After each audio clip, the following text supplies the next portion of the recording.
Hold up. Yeah.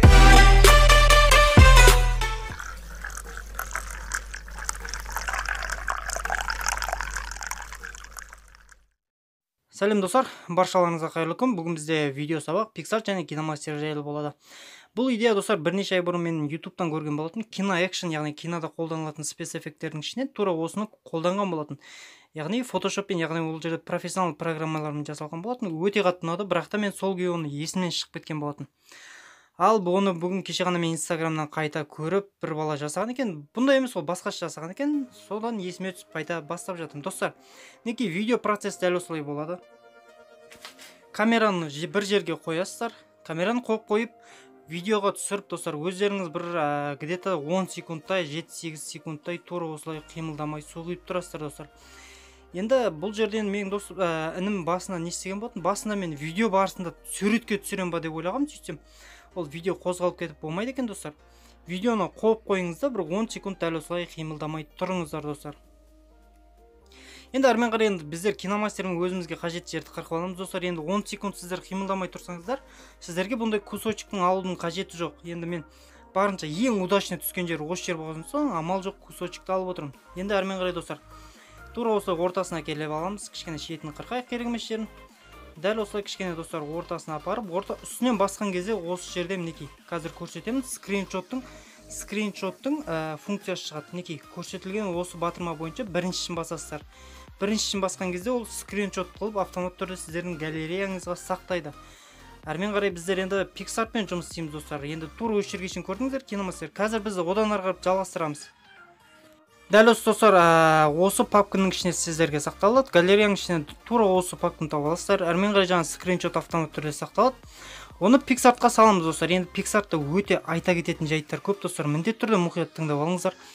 Егер сіздер фотошоптап, яғни осы суреттерді фотошоптайтын болсаңыздар, міндет қатаң тыйым салынады. Бұл жерде футболкаға, достар, ешқандай эффект, ешқандай ағарту, тура осы оригинал түсімен қалу керек. Футболкадан басқа жердің барлығын істеңіздер, яғни су өтетін жердегі футболканы мүлдем не істемеңіздер. Ағартасыздар ма, жай ғана өздеріңіз белгілеп алып, қолды ағартасыздар ма, мысалы дәл осылай қолды белгілеп алып бояңыздар.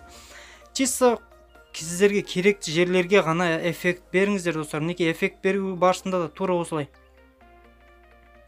Мысалы қазір бір HDR беріп көрейін. Міндетті түрде, достар, футболка оригиналды түсте қалу керек, достар. Ол белгіленген жайт. Неке қазір мен ағартам, иньян батырмасын басам, сол кезде автомат түрде кист қауысады да. Жай ғана қолымды ағартам, достар. Неке сіздерде бір қара қалған, яғни видеоға түскен кезде мүмкін емес ол ақ қылып түсу, яғни. Неке FX-ке кірем, HDR берсем де, достар, тура солай болады. HDR беремді, өшіргішті ашып, иньян батырмасын басам да, тек қана футболкаға эффект түспейді. Қалған жерлерінде түсіре беріңіздер, достар. Футболкаға түспейді. Не үшін түспейтін? Қазір мен KinoMaster'де көрсетем, достар, қандай разница беріп қалатынын. Әрмен қарай қазір добавить фотодан. Неке, достар, жаңа видеоның басында көрсетілген тура осы видео. Бұл видеоның мен түсіру барысын, достар, байқамай удалить етіп алыппын. Одан алдыңғы видеоның қалған екен, сол бойынша көрсетіп жатырмын. Енді қазір бұл видеода көргенді шығарсыздар, мен қаппақты жерден түсіп бара жатқан қаппақты түсіріп қалған болатын. Енді оны мен Photoshop-пен істедім. Егер сіздерге қажет тапсаңыздар, қазір мен көрсете кетейін, қаппақты қалай жерден түсіп бара жатқан сияқты суретке түсіріп алуға болады. Неке, тура осылай фотоны жағандай скриншот қылып алыңыздар. Неке, қаппақты аламыз интернетте. Мен бұны, достар, комментарийге қалдырамын міндетті түрде. Неке, тура осылай қаппақты аласыздар. Енді қандай баклаж қаласыздар, соған сәйкес қаппақ алыңыздар. Көкке қызыл алып қойып, болмай қалады. Неке, FX-ке кіреміз. FX-ке размытие кірсеңіздер, ең соңындағы функцияға кіресіздер, достар. Жоғарысындағы өшіргіш батырмасын басасыздар. Иньян батырмасын басасыздар. Әрмен қарай бояғышпен бояйсыздар. Тура осылай жоғарысын ғана боясаңыздар, суреттен түсіп келе жатқан сияқты, неке, достар, фокус ұстап үлгере алмай қалады. Сол кезде тура осылай бір мутный сияқты болып қалады. Кішкене астын өшіріп жіберейін. Жоғарысы қалса болды, достар. Төбесі тура осындай болып қалады, достар. Енді қаппақ чотко болып қалса, бір жасанды болып қалады. Неке, енді қаппақтың тенін жасайсыз, яғни көлеңкесі, яғни отражениесі дейді ғой. Неге, яғни дастарханға түсіп тұрған отражениесі, достар. Неке, кішкене астыған ғана өшіреміз. Кішкене бір көгілдір болып қалса жеткілікті. Неке, жақындаған кезде бір шынайылыққа ұқсаса болды, достар. Оны бақырайтып көрсетіп қоюдың да қажет жоқ. Неке, көрдіңіздер, көлеңке қалай пайда болғанын. Мінекей достар, енді қапақты тура осы жүйе бойынша істейсіздер. Яғни FX, размытияның ең соңындағы функция. Мінекей енді қапақты сіздерге жасалу жолын көрсеттім. Бұл видео қалмаған екен, қазір маған ана сурет керек болып тұр достар, себебі сол видеоға көрсетіп. Енді қапақты ғана біліп алсаңыздар болды. Ары қарап жасалу жолдары бірдей болып кетеді. Рисовайттан ары қарап бірдей болады.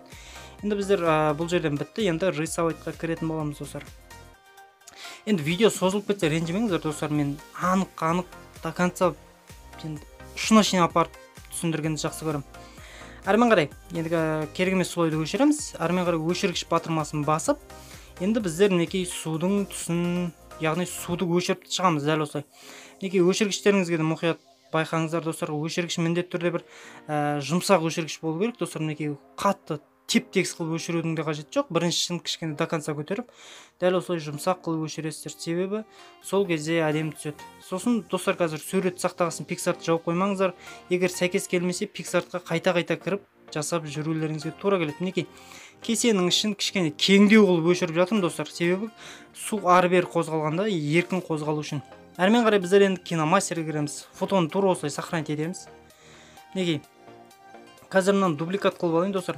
Енді бұл жерде кездесетін сіздерге барлық кедергілердің шешімін айта кетемін достар. Барлықтарыңызға кездесу керек. Менде бұл кездесті. Тура осылай дубликат қылып алған кезде сохранить етуге келеміз. Сохранить етемін. Үшінші батырмамен сохранить еткен кезде қазір мына бір нәрсе шығады. Во время экспорт произошла ошибка. Короче, ошибка деп қалады достар. Енді әрмен қарай бұны окей деп батырмасын аламыз. Әрмен қарай шығамыз. Қалған дубликаттарды өшіреміз да. Мінекей чисто мынау қырқалып алған кусочектің өзін сақтаймыз. Сохранить. Бұны сақтаған кезде бұл сақталады достар. Бұның өзін сақтағасын достар, енді бұның өзін отдельно бір неге салып аласыздар достар, шығамыз қайта. Бұның өзін отдельно файлға, яғни отдельно проект сақтап ашамыз. Мінекей болды. Тура осылай видеоның өзін бір сақтап алғасын достар, олай дубликат кезінде олай жаңағыдай миларыңыз ашытпайды. Егер сондай жағдай болып қалып жатса деген ғой достар. Енді әрмен қарай мінекей жаңағы бұл видеода көрдіңіздер, қол 1000 жерден істегенмен қол сақталып қалады. Баклажканың ішінде суда қимылдап тұрады. Ол үшін біздер мультимедиа жаңа PicsArtта жасаған немізді аламыз. Мінекей PicsArttағы суретті аламыз. Әрмен қарай көрсетілген батырманы басамыз. Және де соның қасына 4-ші батырманы бассақ, бүкіл экранға тура түседі. Мінекей сол кезде көрдіңіздер, басқа жер су еш нәрсе қозғалмайды, чисто судың өзі қимылдап тұрады. Мінекей жаңа біздер өшірген жер бойынша бұл түсіп жатыр достар. Енді су түсінген болатын шығарсыздар. Жаңағы біз рисовайтпен өшіріп тастаған жері арқылы су кетіп жатыр. Түсінікті тілмен айтқан кезде PNG форматында сақтадық біз. Су ағып жатқан жер қазір на самом деле пустой тұр. Енді достар, әрмен қарай сіздерге көрсетіп кетейін. Енді жаңағы мен қайта айттым сіздерге, футболканың түсі өзгермеу керек. Егер футболкаға сіздер эффект беретін жағдайда мынандай болып қалады достар. Қазір бұдан да сарғыш қылып көрсетейін, яғни енді жақындатып қараңыздар. Жаңа мен өшірген жер. Мынаның артында біздің видео тұр, бетінде сурет тұр, бірақ судың түсі өшік тұр. Сол кезде екеуі екі түрлі свет беріп достар, полеба болып қалады. Көрдіңіздер, су аққан жер кәдімгідей көрініп тұр. Сол себептен футболкаға ешқандай эффект берудің қажеті жоқ. Қалай оригинал болды, солай қалдырыңыздар. Егер видеоларыңыз қараңғы болып шығып жатса, жарық жерге барып түсіңіздер барынша. Сол кезде әдемі шығады.